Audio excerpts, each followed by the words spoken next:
প্রত্যেকের মন খারাপ এবং সেই মন খারাপকে সঙ্গী করে আবার এক বছরের প্রতীক্ষা শুরু হবে।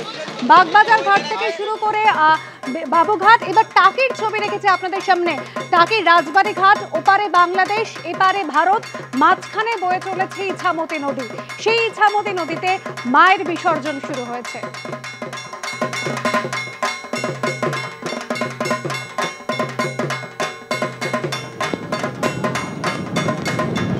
সমীরণ পাল আমাদের প্রতিনিধি রয়েছেন আমাদের সঙ্গে। সমীরণ, বৃষ্টি মাথায় করেই কিন্তু বিভিন্ন জায়গায় প্রতিমা বিসর্জন শুরু হয়েছে। টাকিতে তুমি রয়েছো, ইছামতি নদীতে সেই রাজবাড়ী ঘাট, নৌকোয় করে নিয়ে আসা হচ্ছে মাকে এবং তারপর বিসর্জন। একেবারেই দেখো তুমি এই মুহূর্তে প্রবীর যেটা ছবিটা দেখাচ্ছে সেটা হচ্ছে একেবারে মাঝ ইছামতি নদীতে একটি প্রতিমা নিয়ে রাখা হয়েছে নৌকাতে এবং প্রবল বর্ষণ শুরু হয়েছে। প্রতিকূল আবহাওয়া সত্ত্বেও প্রচুর মানুষ ভিড় জমিয়েছেন দুই বাংলার এই সীমান্তবর্তী এই নদী পারে, অর্থাৎ ইছামতি নদী যেটা দুই দেশকে আর সীমানা নির্ধারণ করেছে। প্রবীর দে ক্যামেরাম্যান তাকে দেখাতে বলবো যে ঠিক ওপারে ইছামতি নদীর ঠিক ওপারে বাংলাদেশের সাতক্ষীরা, সেখানেও দেখা যাচ্ছে যে বাংলাদেশের ঘাটে তারা প্রচুর মানুষ ভিড় জমিয়েছেন তার এপারের বিসর্জন দেখার জন্য। যেটা জানা যাচ্ছে যে প্রায় ৮০টির কাছাকাছি প্রতিমা নিরঞ্জন হওয়ার কথা। যেটা এখানকার রীতি হচ্ছে যে প্রতিটি প্রতিমা আনা হবে এবং সেখানে নৌকায় তোলা হবে এবং নৌকায় তোলার পর সেই প্রতিমা নিয়ে ইছামতিতে বেশ কিছুক্ষণ প্রদক্ষিণ করার পর মাঝ ইছামতি নদীতে বিসর্জন দেওয়া হবে। যেহেতু প্রবল বৃষ্টি শুরু হয়েছে জন্য প্লাস্টিক দিয়ে প্রতিমাকে ঢেকে দেওয়া হয়েছে এবং পুলিশের পক্ষ থেকে কড়া ব্যবস্থা নেওয়া হচ্ছে যে মাঝ ইছামতি নদীতে যে বিসর্জন হবে। আর সেই কারণে আমরা দেখতে পাচ্ছি যে ইছামতি নদীর দুপারে প্রচুর দর্শনার্থী রয়েছে। রবিকে একবার ছবিটা দেখাতে বলবো যে এই যে নদীর পার, সেখানে বৃষ্টি উপেক্ষা করে দূর দূরান্ত থেকে আসা দর্শনার্থীরা তারা অপেক্ষা করে রয়েছেন। এবং এবারে সব থেকে নজর কাড়া যেটা ছবি, যে প্রতিমা যেখানে নিরঞ্জন করতে আসছে সেখানে প্রচুর বিএসএফ মোতায়েন করা হয়েছে, নদীতে বিএসএফ এর নজরদারি রয়েছে। এই ছবি নজিরবিহীন, কেননা এর আগে আমরা দেখতাম যে ভারত বাংলাদেশ সীমান্ত দুই বাংলা এই বিজয়া দশমীর দিন মিলে যেত, কিন্তু বেশ কয়েক বছর ধরে সেই রীতি এখন বন্ধ। সেখানে আমরা দেখতে পাচ্ছি যে দুই দেশের প্রতিমা যেমন আসে না, অর্থাৎ এদেশেরই প্রতিমা। তুমি প্রবীর যে ছবিটা দেখাতে দেখো প্রত্যেকটা নৌকায় ভারতের পতাকা লাগানো রয়েছে এবং তার মাঝে মাঝে বিএসএফ এর পক্ষ থেকে নজরদারি করা হচ্ছে। স্পিড বোটে করে বিএসএফ জওয়ানরা রয়েছে। আকাশ কালো মেঘে ছেয়ে গেছে এই বিজয়া দশমীর বিদায় বেলায়। ইছামতি নদীতে প্রবল বর্ষণের মধ্য দিয়েই প্রতিমা নিরঞ্জনের প্রক্রিয়া চলছে এবং বিকেল ৫টা পর্যন্ত প্রতিমা নিরঞ্জন চলবে। প্রায় ২০০টি নৌকাকে চলার অনুমতি দেওয়া হয়েছে নদীতে, কিন্তু প্রচুর পর্যটক, যেটা বৃষ্টি উপেক্ষা করে চোখে পড়ার মতো, তারা সকাল থেকে ভিড় জমিয়েছেন এই টাকির রাজবাড়ী ঘাটে।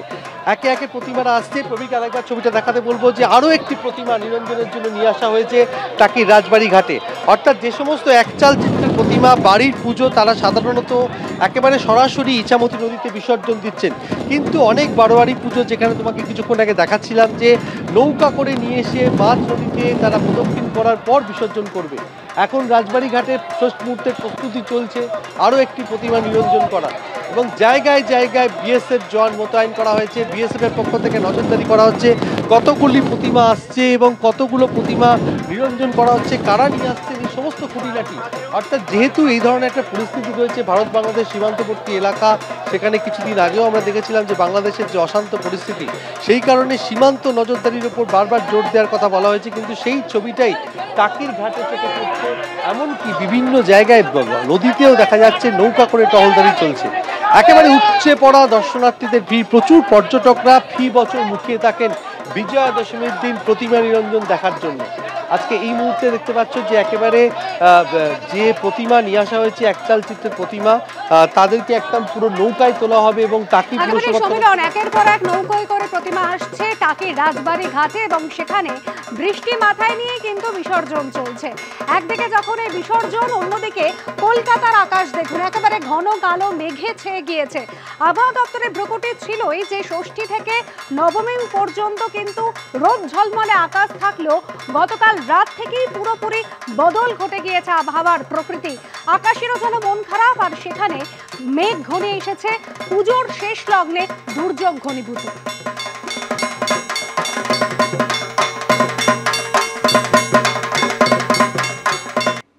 আজ বিজয়া দশমী অশুভ শক্তিকে ধ্বংসের লক্ষ্যে রাজস্থানের জয়সলমেরে অস্ত্র পুজো করলেন বিএসএফ জওয়ানরা।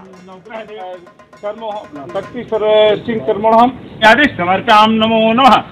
ओम भूर्वस्वः नौ देवी दुर्गा मम रेजिमेंटे मम गृह पूजा सुप्रसन्न ओम तदंबति गोविंदम नैवेद्यम तुमेव माता दुर्गा भूति समर्पयाम नमो नमः।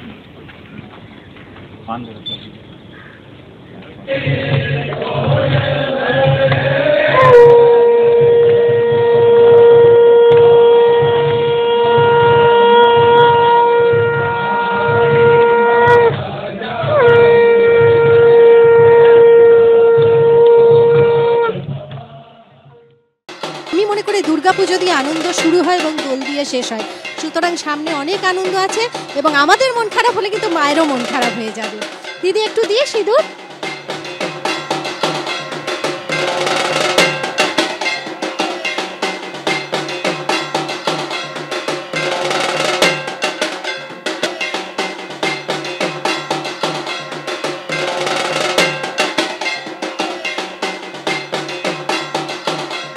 অলরেডি বৃষ্টি কিন্তু শুরু হয়ে গেছে, মায়ের চোখের জল পড়ছে, কিন্তু তার মধ্যেই সিঁদুর রঙে রাঙিয়ে নিতে হবে সবাইকে। আর এখানে একটা সুন্দর মানে খুব নিষ্ঠা ভরে খুব ভালো করে সিঁদুর খেলার একটা পর্ব চলছে, একটা মজা হচ্ছে, সবাই সবাইকে সিঁদুর দিচ্ছে, মাকে বরণ করছে এবং বেশিরভাগই সবাই লাল শাড়ি না হলে লাল পাড় সাদা শাড়ি পরে এসেছে।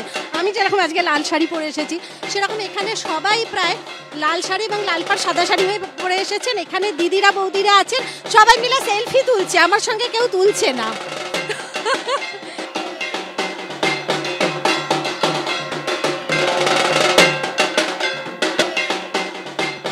আর যেখানটা ধামসা বাজানো হচ্ছিল সেখানে বৃষ্টি হচ্ছে বলে ওনারা একটু অফ করেছেন। কোথা থেকে এসেছে? ঝাড়গ্রাম থেকে এসেছি। ঝাড়গ্রাম থেকে? ঝাড়গ্রামের কোথা থেকে? রোহিণী থেকে। রোহিণী থেকে। তা একটু বাজানো হবে তো? আমি বুঝতে পারছি বৃষ্টি পড়ছে।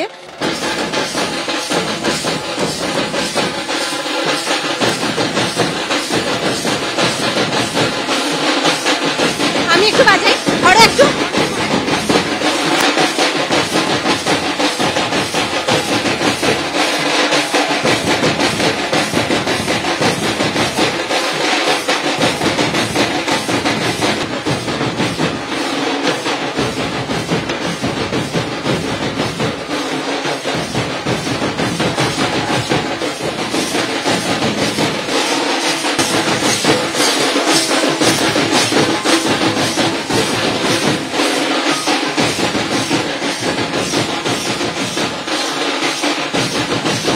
বৃষ্টি পড়ছে কিন্তু নাচ থামছে না।